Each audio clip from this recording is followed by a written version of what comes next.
तो जैसा कि लास्ट एपिसोड में हम लोगों ने देखा था कि मेंगलियार वो हुंटियान डाओ के साथ फाइट कर रही थी। वो दोनों ही काफी ज्यादा ताकतवर थे, मगर जब मेंगलियार अपने 5th लेवल में आती है तो वो इतनी स्ट्रांग बन जाती है कि वो हुंटियान डाओ पर काफी भारी पड़ने लगी थी। मगर जब वहां पर योंगफाई आता है तो वो हुंटियान डाओ का साथ देता है और वो मेंगलियार को ही चैलेंज कर देते हैं। मगर मेंगलियार समझ जाती है कि वो किसी भी टाइम पर वीक पड़ सकती है और इन दोनों के अगेंस्ट लड़ नहीं पाएगी, इसीलिए वो फौरन से वहां कर भाग कर अपनी जान बचाती है। और दूसरी तरफ से हुंटियान डाओ जब वो योंगफाई के बारे में जानता है तो वो उसे ही मारने की कोशिश करता है, क्योंकि उसके किसी दोस्त ने उसे योंगफाई को मारने के लिए कहा था। मगर योंगफाई यहाँ पर लोंगजी का सहारा लेते हुए पहले तो हुंटियान डाओ को बहुत ही ज्यादा वीक कर देता है, जिसके बाद वो उस पर बहुत ही ज्यादा खतरनाक अटैक करता है। उसकी स्वॉर्ड उसकी बॉडी के आर पार निकल जाती है, यहाँ तक कि योंगफाई अपने विल फॉर्म में भी आने लगा था। उसकी पावर बहुत ज्यादा बढ़ती जा रही होती है। उसका एक स्प्लैश अटैक तो उस हुंटियान डाओ को इतना इंजर्ड कर देता है कि हुंटियान डाओ को वहां से भागना पड़ जाता है, मगर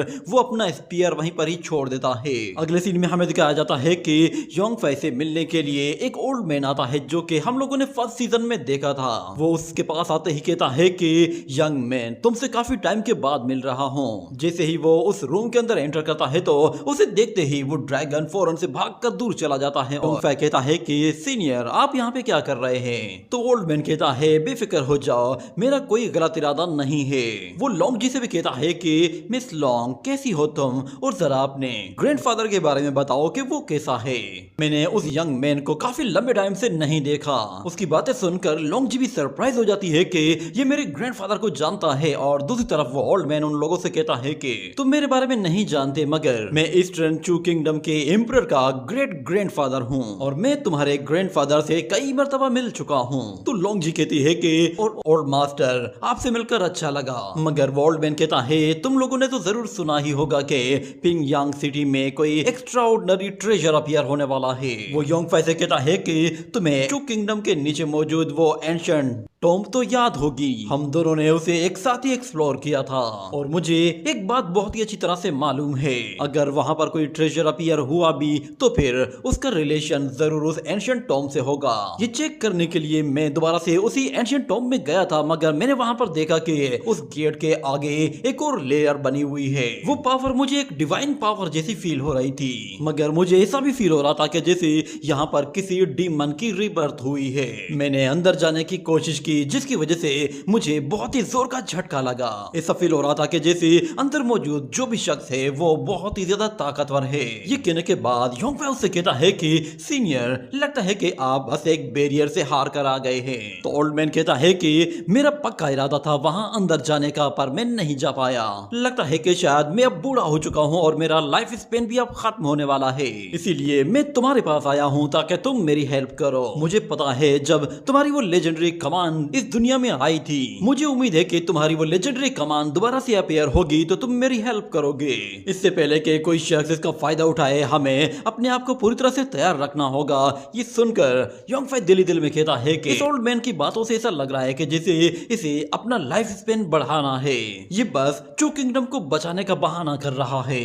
मगर वो उस ओल्ड मैन से कहता है कि ओल्ड मैन प्लीज मुझे माफ करना, मैं इतना स्ट्रॉन्ग नहीं कि मैं तुम्हारी कोई हेल्प कर सकूं। ऊपर से आप तो मुझसे कई गुना ज्यादा ताकतवर हैं, मेरी इतनी क्या औकात के मैं आपके सामने कुछ कर पाऊं। मगर वो ओल्ड मैन कहता है, तुम खुद को इतने हल्के में क्यों ले रहे हो, तुम एक डिवाइन ब्लड वॉरियर हो। ये कहते हुए वो उसकी तरफ हाथ आगे बढ़ाता है तो योंगफाई पीछे हट जाता है, जिस पर वो ओल्ड मैन कहता है कि कोई स्वॉर्ड तुम्हें छू सकती है पर तुम मुझे अपने करीब नहीं आने देते।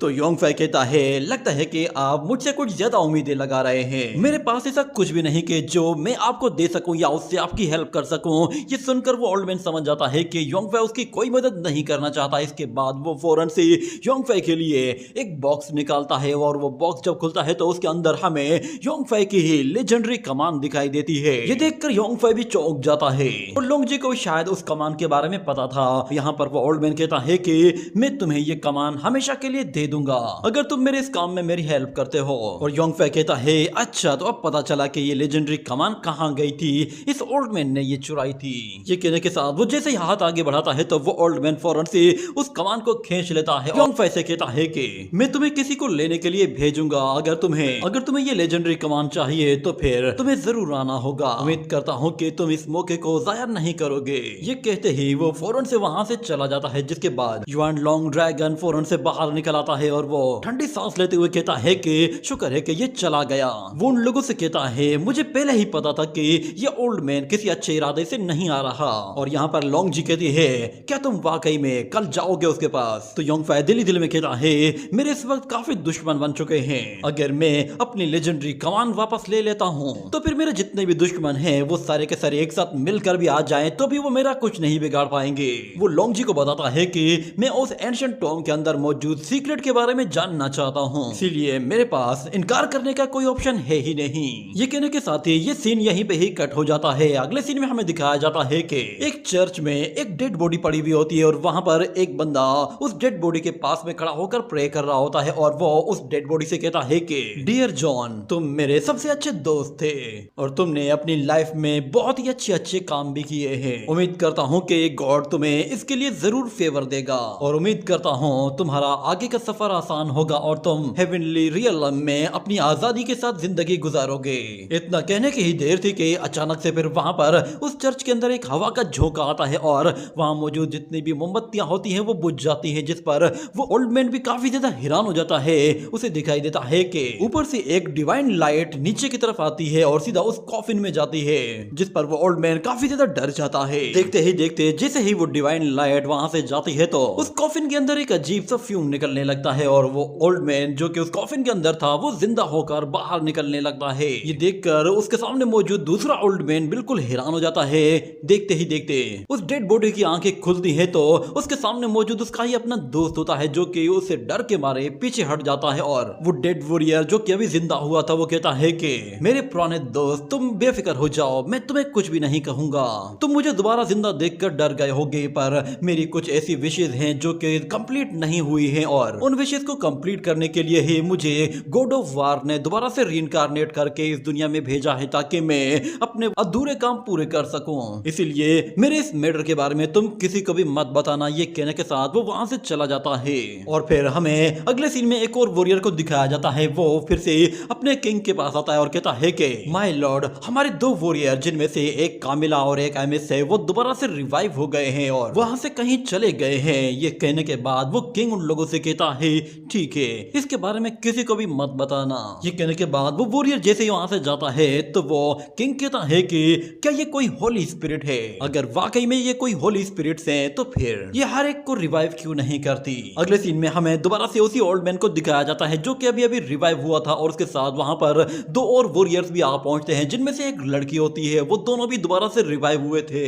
वो ओल्ड मैन आते ही कहता है हमें उस डोंगचू कंट्री में चलना है। ये कहते ही वो लोग फौरन से वहां से निकल जाते हैं और दूसरी तरफ से हमें प्रिंसेस चू नियान को आते हुए दिखाया जाता है। वो अपने फ्लाइंग टाइगर के साथ दोबारा से पिंगयांग कंट्री जा रही होती है और वहां पर उसके साथ चेंशी भी थी। प्रिंसेस चू नियान कहती है लगता है मुझे तुम्हें दोबारा से लाने में देरी हो गई है, अगर मैं थोड़ी और देर कर देती तो शायद वो ओल्ड मैन मुझे तुम्हें वहां से निकालने नहीं देता। मगर चेंशी कहती है लिटिल सिस्टर तुम सबसे बेस्ट हो, अगर तुमने मुझे ना बचाया होता तो शायद वो लोग तो मेरी चटनी बना देते। इतने में हमें दिखाया जाता है वो ओल्ड मैन अपने उन दो साथियों के साथ जैसे उन लोगों को क्रॉस करके जाता है तो चेंशी उन्हें देखते ही और कहती है कि सिस्टर जरा वो देखिए कुछ लोग उड़ रहे हैं। ये सुनते ही प्रिंसेस चू नियान अपने फ्लाइंग टाइगर को फौरन से रोकती है और वो टाइगर जमीन पर आकर लैंड करता है और उसके विंग्स गायब हो जाते हैं और दूसरी तरफ से वो वॉरियर्स भी वहीं पर ही रुक जाते हैं और पीछे मुड़कर देखते हैं तो उस टाइगर और उन लड़कियों के बीच में से उन लोगों को एक अजीब तरह की प्योर स्पिरिचुअल एनर्जी फील हो रही होती है, जिस पर वो ओल्ड मैन कहता है कि इन लोगों के अंदर कुछ पावरफुल स्पिरिचुअल एनर्जी फील हो रही है। और दूसरी तरफ से चेंशी कहती है कि ये लोग बहुत ज्यादा अजीब हैं, मुझे ऐसा फील हो रहा है कि जैसे ये लोग किसी और के कंट्रोल में हैं, इनके अंदर एक अजीब सी मिस्टीरियस पावर है। ये सुनते ही प्रिंसेस चू नियान अपने फ्लाइंग टाइगर के साथ वहां से भागने की कोशिश करती है तो दूसरी तरफ मौजूद रेड हेयर वाली लड़की वो उन लोगों के ऊपर एक एनर्जी अटैक करते हुए उन लोगों को वहीं पर ही रोक देती है, जिसकी वजह से वो लोग थोड़े से इंजर्ड भी होते हैं। और चेंशी कहती है पता नहीं ये लोग हमारे साथ अब क्या करेंगे। मगर जब चेंशी उन लोगों की तरफ देखती है तो उसे उन लोगों की रियलिटी दिखाई देती है, जिसमें वो देखती है कि वो लड़की रियलिटी में एक ड्रैगन है और दूसरा वॉरियर वो उसे एक गॉड की तरह दिखाई दे रहा होता है और तीसरा वो ओल्ड मैन मैन वो भी एक डिवाइन गॉड नजर आ रहा होता है। यहाँ पर वो ओल्ड मैन उस लड़की से कहता है इन लोगों को यहीं पर ही रोको। ये कहने के साथ वो लड़की फौरन से अपनी पावर को यूज करती है और एक बहुत ही जोरदार ग्रेविटी प्रेशर रिलीज करते ही उन लोगों को वहीं पर ही फोर्स करते हुए जमीन की तरफ पुश करती है ताकि वो लोग वहां से हिल न सके। ये ग्रेविटी प्रेशर जैसे ही और ज्यादा बढ़ता है तो चेनशी और प्रिंसेस चुनियान वो उसे बर्दाश्त नहीं कर पाती। यहाँ तक के प्रिंसेस चुनियान वो कल्टीवेटर होने के बावजूद भी उस जगह से नहीं हिल पा रही थी और चेनशी क्योंकि वो एक छोटी बच्ची होती है वो इतना प्रेशर बर्दाश्त नहीं कर पाती और फौरन वहीं पर ही गिरकर बेहोश हो जाती है। जिसके बाद हमें दिखाया जाता है अचानक से उसकी बॉडी अपने आप ही दोबारा खड़ी हो जाती है और हमें दिखाया जाता है उसकी बॉडी से एक डिवाइन पावर रिलीज होना शुरू हो जाती है और एक गोल्डन लोटस उसके चारों तरफ अपीयर होता है जिसकी पावर बहुत ही ज्यादा होती है और वो चेनशी इसकी पावर के जरिए अपनी बॉडी से इतनी ज्यादा एनर्जी रिलीज करती है कि वो खुद को उस ग्रेविटी प्रेशर से बाहर निकाल लेती है और साथ में उन लोगों के अटैक को भी डिस्ट्रॉय कर देती है। ये देखकर वो ओल्ड मैन कहता है कि इस लड़की के अंदर एक ग्रेट पावर है, फिलहाल हमें मास्टर के प्लान को फॉलो करना है वरना हम लोग यहाँ पर किसी और मुसीबत में पड़ जाएंगे। ये कहने के साथ वो लोग फौरन से डोंगचू सिटी की तरफ निकल जाते हैं और यहाँ पर चेनशी वो दोबारा से बेहोश हो जाती है तो प्रिंसेस चुनियान वो उसे पकड़ लेती है और चेनशी बताती है कि मैंने अभी अभी एक सपना देखा। मैंने देखा कि मैंने उन तीनों वॉरियर्स को भगा दिया है। क्या ये वाकई में सच है? और वो उन लोगों की डायरेक्शन के बारे में कहती है कि ये लोग तो सीधा डोंगचू किंगडम की तरफ गए हैं ना। मगर प्रिंसेस कहती है हम लोगों को दोबारा से अकेडमी जाना होगा। ये कहने के साथ ये सीन यहीं कट होता है। अगले सीन में हमें दिखाया जाता है योंगफाई वो रात के टाइम पर उसी क्रेजी ओल्ड मैन से मिलने के लिए आता है जिस पर वो ओल्ड मैन कहता है क्या तुम्हें पता है मैंने तुम्हें रात के टाइम पे क्यों बुलाया है? तो योंगफाई कहता है मुझे पता है आप मेरे साथ उस एंशिएंट गुफा को एक्सप्लोर करना चाहते हैं। जिस पर वो ओल्ड मैन कहता है अच्छा तो तुम काफी समझदार हो गए हो, तुम्हें पहले ही पता चल गया है कि मेरे इरादे क्या हैं। तो योंगफाई कहता है कि सीनियर अगर आप अपना वादा पूरा करते हैं तो मैं भी आपसे वादा करता हूं कि आपकी हेल्प करने के लिए मैं पूरी कोशिश करूंगा। ये सुनकर वो ओल्ड मैन फौरन से अपने हाथों से एनर्जी जनरेट करता है और वहां पे मौजूद एक लीवर में वो एनर्जी ट्रांसफर करते हुए उस लीवर को जैसे खींचता है तो जमीन के नीचे से एक अंडरग्राउंड रास्ता खुल जाता है और ओल्ड मैन योंगफाई को कहता है चलो हमें अंदर जाना है। ये कहने के बाद वो लोग उस अंडरग्राउंड एंशिएंट टॉम की तरफ चले जाते हैं। जैसे ही वो लोग उस टॉम के अंदर जाते हैं तो वहां पर उन लोगों को उस गेट के सामने एक पावरफुल बैरियर दिखाई देता है जिसे उस ओल्ड मैन ने पहले भी ट्राई किया था। वो योंगफाई को बताता है कि ये काफी ज्यादा मिस्टीरियस है, मैंने जब इसे लास्ट टाइम टच किया था तो इसे टच करने से ही मुझे एक जोर का झटका लगा था, मुझे ऐसा फील हुआ कि जैसे मैं उसके असर से मर जाऊंगा। ये कहने के बाद वो इस मर्तबा जैसे ही उसे टच करता है तो हमें दिखाया जाता है उस बैरियर से फिर से उस ओल्ड मैन को एक और जोरदार झटका लगता है और वो योंगफाई से कहता है देखा तुमने, मैं चाहता हूं कि तुम ट्राई करो क्योंकि तुम्हारी बॉडी में डिवाइन और डीमन ब्लड दोनों शामिल है, हो सकता है कि इसे छूने से तुम कुछ देख पाओ। मैं अपनी एनर्जी तुम्हारी बॉडी के अंदर ट्रांसफर करूंगा जिससे तुम्हें थोड़ी सी हेल्प मिलेगी। हम लोग देखना चाहते हैं कि आखिर इस एंशिएंट टॉम के अंदर क्या चल रहा है। तो योंगफाई कहता है सीनियर आपको लगता है कि वो लेजेंडरी कमान वाकई में कुछ कर सकती है? मगर ओल्ड मैन कहता है चलो ये ट्राई करके देख लेते हैं। इतना कहने के बाद हम लोग देखते हैं कि वो ओल्ड मैन अपनी पावरफुल एनर्जी जैसे ही योंगफाई की बॉडी के अंदर ट्रांसफर करता है तो योंगफाई फौरन से अपने अंदर इतनी ज्यादा एनर्जी फील करता है कि उसकी आंखें भी बिल्कुल रेड हो जाती हैं और वो अपने दोनों हाथों से उस बैरियर को टच करता है और उसे फील करने की कोशिश करता है। जिसके बाद हमें दिखाया जाता है योंगफाई को कुछ लोगों के चिल्लाने की आवाजें सुनाई दे रही होती है। ऐसा लग रहा था कि जैसे वहां पर लोग लड़ रहे हों। जैसे ही वो आंख खोलता है उसे दिखाई देता है कि वो एक बैटल फील्ड के बीचों बीच आ पहुंचा है। वहां हर तरफ वॉरियर्स आपस में लड़ रहे हैं और काफी ज्यादा खून खराबा चल रहा है और इतने में एक वॉरियर अपनी सोर्ड लेकर योंगफाई पर हमला करने के लिए आता है जिस पर वो काफी घबरा जाता है मगर वो सोर्ड उसकी बॉडी के दूसरी तरफ निकल जाती है और उसे कुछ भी नहीं होता और देखते ही देखते वो वॉरियर एक दूसरे को मार मार कर खत्म कर देते हैं और कोई भी नहीं बचता। जिसके बाद योंगफाई देखता है कि अचानक से उन लोगों की बॉडी के अंदर से एक एनर्जी निकलने लगी है जो कि स्पिरिट की तरह लग रही है। वो स्पिरिट एनर्जी उन बॉडी से निकलने के बाद सीधा योंगफाई की बॉडी की तरफ आती है और उसके चारों तरफ इतनी तेजी से मूव करती है कि योंगफाई को उससे फ्लैशबैक आने लगते हैं। और योंगफाई कहता है जरूर ये कोई इल्यूजन है। उसे दिखाई देता है वहां पर एक 3 हेडेड ड्रैगन आ रहा है और उस ड्रैगन के ऊपर एक वॉरियर खड़ा हुआ है जो कि अपनी पावरफुल एनर्जी का इस्तेमाल कर रहा है और वो वहां पर 3 अलग अलग फ्लेक पोर्टल्स क्रिएट कर लेता है जो कि इतना ज्यादा ताकतवर होते हैं कि वो उस सारे की सारी कार्बिक एनर्जी को खींचकर फौरन से उन फ्लेक्स के अंदर एब्जॉर्ब कर लेती हैं, जिसके बाद हमें दिखाया जाता है उन फ्लेक्स के अंदर से कुछ इविल डीमंस बाहर निकलने लगते हैं और वो इविल डीमन सीधा योंगफे की तरफ झपटते हैं। तो योंगफे डर के मारे आंखें बंद कर लेता है, मगर जब वो आंखें खोलता है तो वो एक अलग ही जगह पहुंचा होता है, जिस पर वो काफी हैरान होता है और उस जगह को काफी गौर से देख रहा होता है।